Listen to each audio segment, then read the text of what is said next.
Alright y'all, today we making some good old southern fried chicken breast. Now for you, so that you can get this thing tasting as country and as good as possible, you're gonna need a little bit of salt. And I flipped it over on the other side so we can season the bottom first. Just a little bit of this salt, not much. Alright, you're gonna need just some accent and pepper.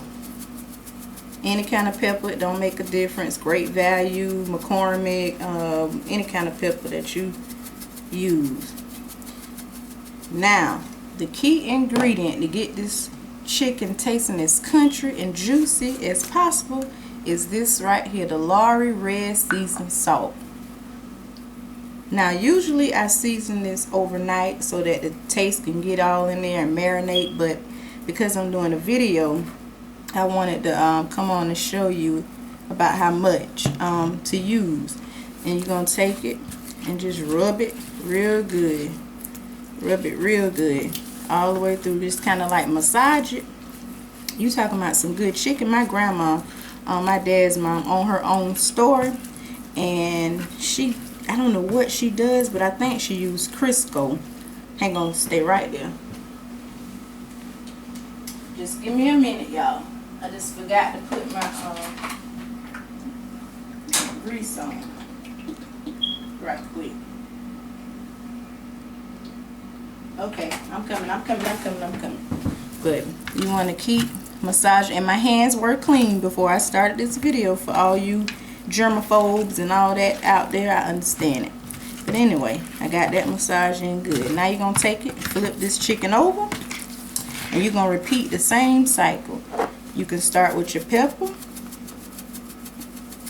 You want to put a generous amount of pepper on this chicken. The queen of fried chicken. Ask anybody that know me, I love fried chicken. I cook it just about, I ain't even gonna tell y'all how many times a week I cook fried chicken. Everybody that know me know how many times a week I cook chicken. I know it's not healthy, but it's good. It's good and southern. Alright, now you're going to take your accent, put that around your chicken. Just a pinch of this kind of salt, not too much, because you're using that seasoned salt and you don't want it to be too salty. Alright, this is your secret weapon right here. That's your secret weapon. This seasoning salt. Now you're going to massage that real good. And you got to get underneath. You see that right there? You got to get underneath that skin really good so that every piece of meat that you bite, you can taste all the seasoning. That's why it's so important to marinate this chicken overnight so that all this can marry together and get that good old southern taste that you're looking for. I'm talking about down home good southern fried chicken. Now, I'm kind of like Miss Minnie. I don't burn no chicken. That's what she said on the help. I don't burn none either. But I wish I had one of them old school brown paper bags like Miss Minnie had. Because I'll put that chicken in there and boy, ooh, it's going to be just as good. I just got a plastic Walmart bag that I'm going to go over there and put it in and shake it up a little bit. And see, I'm massaging it real good, especially since I didn't have time to marinate this overnight, since I wanted to show you guys exactly what I do. But I'm a country girl, you can tell by my accent, the way I talk, but I love chicken. And if you a real country girl, you know how to fry up some chicken. You can cook you some make you some potato salad, some sweet potato fries, or some good old string beans with this kind of meal, some yellow rice, something like that, just to go with your sides, and you'll be good to go. And you want to make sure that your temperature is real high on that grease so it can be good and hot. Maybe about 8 minutes on each side. Cook it real slow. That's the key. Alright, and I'm going to come back on here in a minute and show you guys how it starts to look when it gets golden brown, and even show you, you know, when you put it in the pot, the frying pan. Just a little bit of flour. I'll come back on here and show you guys. So I'll be right back in a minute. Okay, y'all.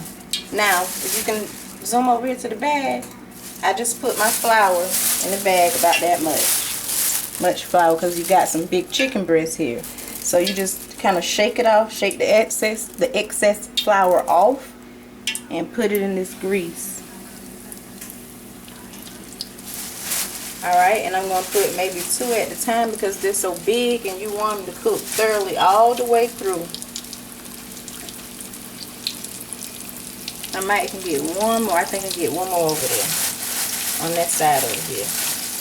Alright, remember to shake your excess flour off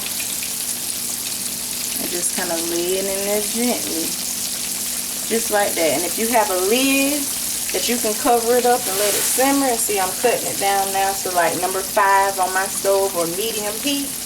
Let that cook for about 8 or 9 minutes on both sides and let it cook slow. Alright, I'll be back to show you that golden brown good old chicken breast in a few moments. I'll be right back. Alright y'all, I had to come back on here and let y'all see how this chicken is turning out so far.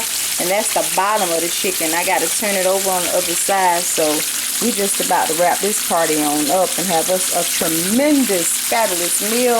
I didn't do the sweet potato fries or anything like that, or the string beans potato salad, or whatever, little quick things like that. I decided just to do some yellow rice with this meal. The Zatarain's, of course.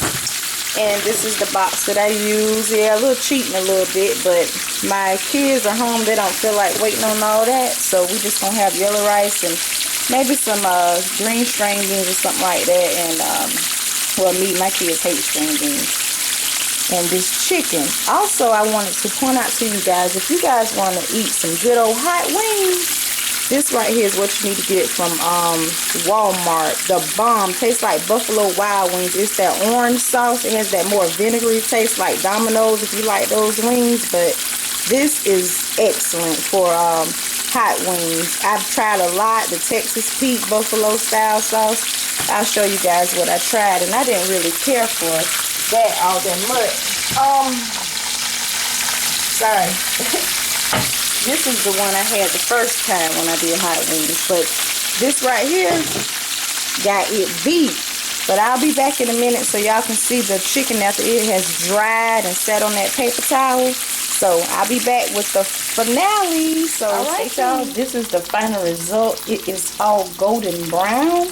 And I'm just going to cut into a little piece of it. Look at that juice. Look at it. Look at that juice so they can see the juice. And this is what the inside look like. Let me just cut it. You see it too? You got it. Ooh, that looks so good. Alright, that is the final results for good old southern fried chicken breast. Go ahead and make your family some tonight, and I'll catch y'all later. I gotta fix my plate.